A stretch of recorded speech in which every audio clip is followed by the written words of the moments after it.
17 अगस्त है और अब देखिए मैं पढ़ रहा हूँ Vinay Kumar DG MD police विभाग में 31/12/2021 को इन्होंने अपना योगदान दिया है।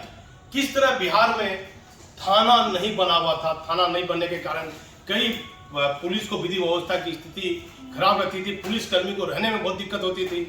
तो मैं विनय बाबू से बात करता हूँ। 1991 बैच के आईपीएस अधिकारी है, बहुत तेज तरार आईपीएस अधिकारी है।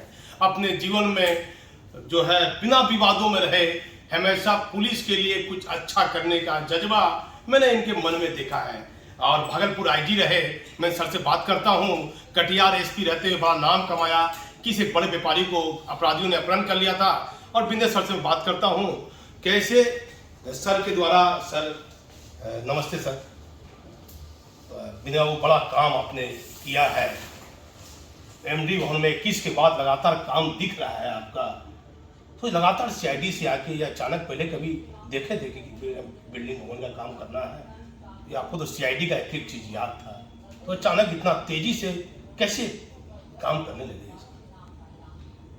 ये देखिए, पुलिस के लिए आधारभूत संरचना में काफ़ी कमी थी, काफ़ी गैप था। और हम लोग अपने एसपी के कार्यकाल में काफ़ी अनुभव किए कि पुलिस के जो आधारभूत संरचना की स्थिति थी काफ़ी अच्छी नहीं थी और काफ़ी कुछ करने की आवश्यकता थी। तो जब पुलिस के आधारभूत संरचनाओं पर सरकार की दृष्टि पड़ी और सरकार के स्तर से योजनाएं स्वीकृत होना शुरू हुई 2007 के आसपास, तो सबसे पहले 1 करोड़ का थाना भवन प्रत्येक जिले में एक स्वीकृत हुआ था। हम उस समय डीआईजी दरभंगा थे सर। तो निर्माण शुरू हुआ। बड़ी खुशी हुई कि अब आधारभूत संरचनाओं में तेजी से प्रगति होगी। और उसके बाद से जो शुरुआत हुई, उसके बाद लगातार बिहार पुलिस निर्माण निगम, भवन निर्माण निगम लगातार इसमें प्रयास करते रहा है। और जो विगत 3 वर्ष है 2020-21, 21-22, 22-23, इसमें राज्य सरकार के स्तर से थाना ओपी भवन के निर्माण की जितनी योजनाएं स्वीकृत की गई हैं, पुलिस लाइन की जितनी योजनाएं स्वीकृत की गई हैं, वो अभूतपूर्व है।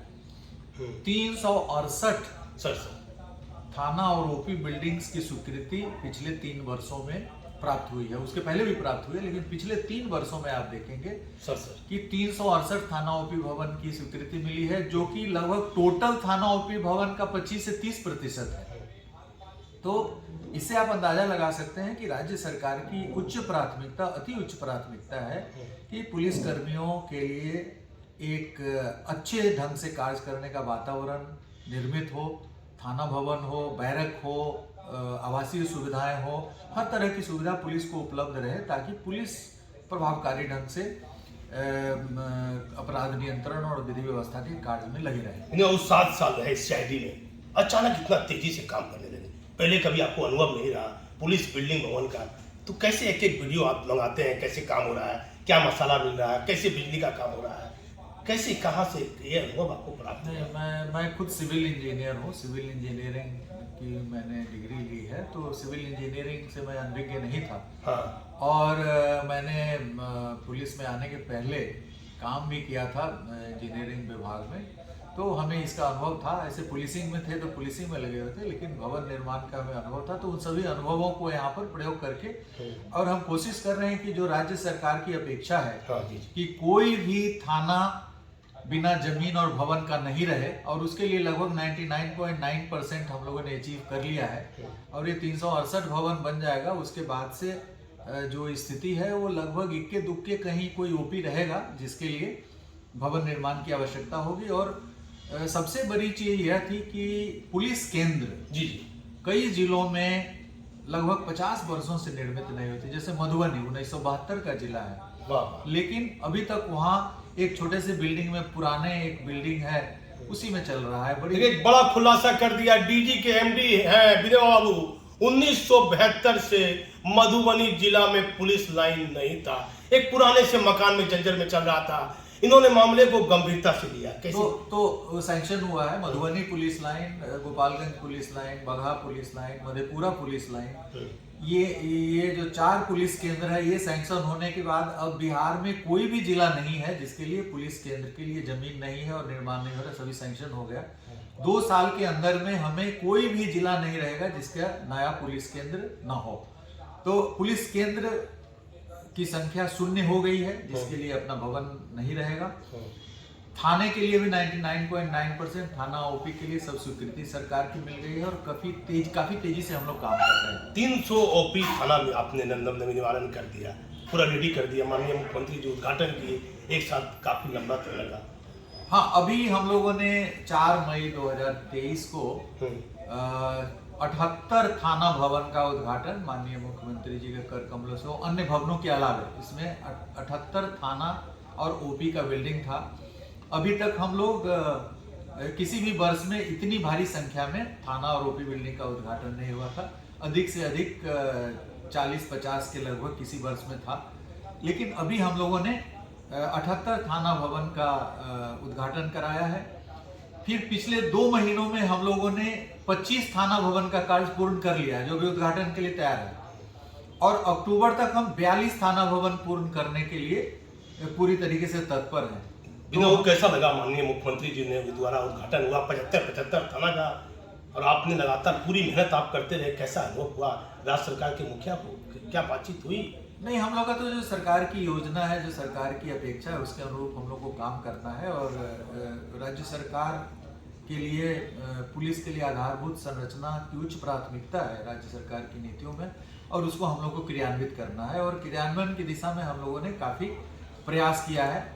और अब हम जो पहले 3 साल 4 साल काफ़ी समय लगता था थाना भवन को बनाने में, अभी हम लोग पूरा मैकेनाइज कर दिए हैं और पूरा ऑन हुई, वहाँ पे काफ़ी उनका सहयोग। देखिए, बिहार में नहीं पूरे देश में पहले ऐसे आईपीएस अधिकारी होंगे जिनकी पत्नी ने प्रोफेसर की नौकरी छोड़कर अपने पति की जहाँ नक्सल इलाके में पोस्टिंग हो जाती थी, एक बार में वहाँ जहाँ पुलिस नहीं पहुँच पाती थी वहाँ इनको भेजा जाता था। अब तो केवल झारखंड जिला हो गया। मुझे कुछ याद आता है, कहाँ कुमला पोस्टिंग कर दी जाती थी आपको? नहीं, देखिए, मेरी पहली पोस्टिंग थी लोहरदगा एएसपी में। हाँ। वहाँ पे भी नक्सल इंसिडेंट हुआ था, उसमें हमारी पोस्टिंग हुई थी। फिर चतरा में भी नक्सल सबसे प्रभावित झारखंड का चतरा था, वहाँ में। किस साल की बात थी चतरा में? वो 96 की बात है। वहाँ चतरा एसपी थे और काफ़ी लंबे समय तक 1.5-2 साल हम एसपी थे। उसके बाद भी चतरा एसपी ऑपरेशन के तौर पे मैंने काफ़ी सेवा उस एरिया में, करीब 7-8 साल में उन्हीं इलाकों में नक्सल अभियान के नेतृत्व की भूमिका में मैं था, नेतृत्व करने की भूमिका में था। हजारीबाग में एक नक्सल बटालियन स्थापित हुआ था, वहाँ पे भी मैं लगभग 3 साल था।